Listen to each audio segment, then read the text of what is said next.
আসসালামু আলাইকুম দর্শক, আজকে আমি আপনাদের তেলাপিয়া মাছের ভর্তা করে দেখাবো। তেলাপিয়া মাছের 4 পিস নিয়ে ভালোভাবে ধুয়ে নেব। 1 চামচ লবণ, 1 চামচ মরিচ, 1 চামচ হলুদ, আধা চামচ জিরা, আধা চামচ ধনিয়া, 1 চামচ আদা রসুন বাটা দিয়ে ভালোভাবে মেখে নেব।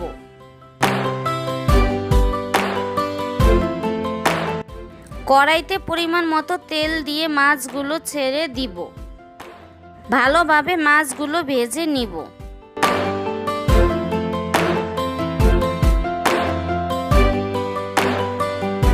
মাছগুলো এখন উঠিয়ে নিব। 3টি শুকনা মরিচ ভেজে লাল করে নিব। কড়াইতে পেঁয়াজ কুচি ছেড়ে ভালোভাবে ভেজে নিব।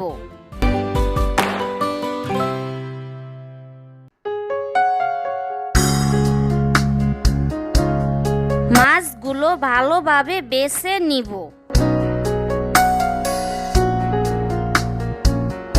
মাছের কাঁটা যেন না থাকে, তা না হলে গলায় বেঁধে যাবে।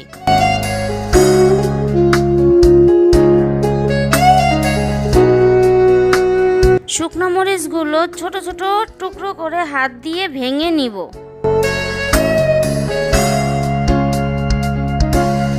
পেঁয়াজ ও শুকনো মরিচ ডলে নিব।